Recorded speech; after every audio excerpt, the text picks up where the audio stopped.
of Yester year, when the Hebrew date of Yud Aleph Elul, that's 11th of Elul, which will mark the Hilula of a great Moroccan rabbi. His name was Rabbi Yosef Elmaliach Z'tl, one of the great rabbis from Morocco. He was actually born in the city of Rabbaat. He'll become an Av Bet Din, head of Jewish court, Rosh Yeshiva also in Morocco, and also the rabbi of Gibraltar towards the end of his life, and the author of great Torah book called Taqfo Shel Yosef. So let's explore a few of the highlights of such a great life from such a great rabbi. So he was actually born in the city of Rabbaat, one of the large cities in North Africa, and came from great rabbinic heritage. His father's name was Rabbi Yosh, and his mother happened to be the daughter of a famous Dayan of Morocco, Rabbi Shmuel Karo, who was a really great rabbi over there in that vicinity itself. He himself, it was reported over, got married to the granddaughter, I believe, of Rabbi Eliezer di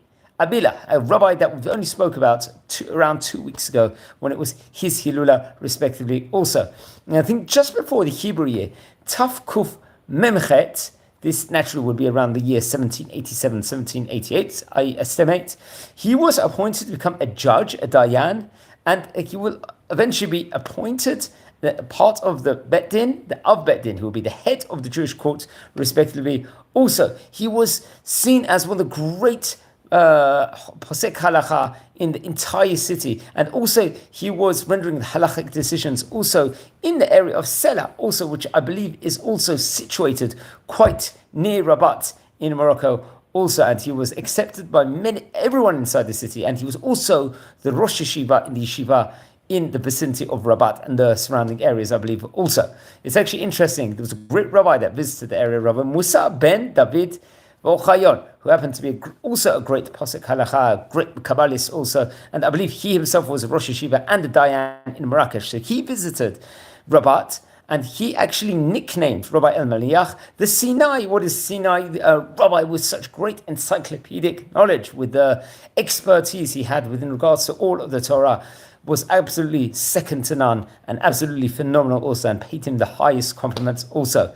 Towards the end of his life, while he became, let's say, at an elder age, he actually went to move to Gibraltar. Gibraltar now has still a very flourishing Jewish Torah community over there, and I know personally some people that live in Gibraltar, and he had various different great Talmidim in Gibraltar, including Rabbi Yisrael ben Yeshaya, who actually, I believe, also had a prominent position in the Rabbanut also at that point in time, and especially after Rabbi Yosef Elmaliach would actually not be working there anymore. Rabbi Yosef actually passed away in Gibraltar on Yud Aleph Elul in the English year 1823. So we're talking just over 200 years ago, 201 years ago, to be precise. So it's actually interesting.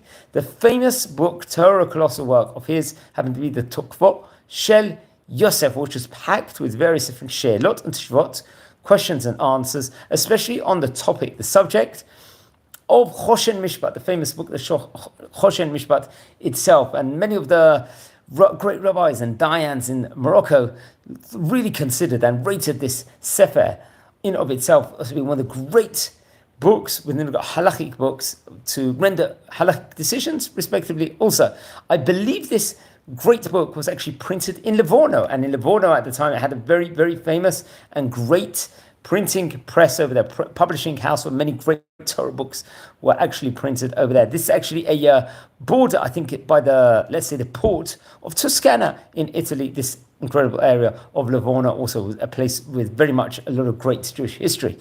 I believe the first volume itself was published actually in the year Hey Taf Kuf Pei Gimel, and the second one in Hey Taf Reish Tet Vav, also they was put into 2 volumes, if I'm not mistaken. He left great descendants also, including his son, Rabbi Amram, who I believe it was part of the Italian council, if I'm not mistaken, in the city of Asuira, which is spoken about in Morocco, also respectively.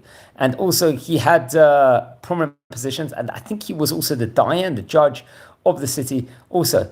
His daughter got married to Rabbi Aaron Elmaliach, I think from the city called the Manat in Morocco, also respectively. I think this is in the center part of Morocco, this area of the Manat also. And he actually also filled positions, great positions also of that specific area in of itself. There was Rabbi Aaron and Rabbi Yosef also that were part of the Rabbanut of Rabbaat also respectively. And Rabbi Yosef, I think, took his role after he had left his role. And I think after he passed away, he actually fulfilled his position. That was Rabbi Yosef Elmaliach. Also really, really great rabbis from Gibraltar, one of the great rabbis from Rabbaat in Morocco. Also, I advise everyone to look into his book, the Taqfo, Shel Yosef, the 2 volumes in of itself. Learn more about the great rabbanim of yesteryear. There was many great rabbanim. With friends, we've already covered around 370 rabbis in this phenomenal series. Also, what's interesting also is that we have covered probably around 40 rabbis from Morocco. Approximately 40 rabbis from Morocco. Hopefully we're going to cover a lot more also, and wishing you a good day and blessings here from Israel. Take care.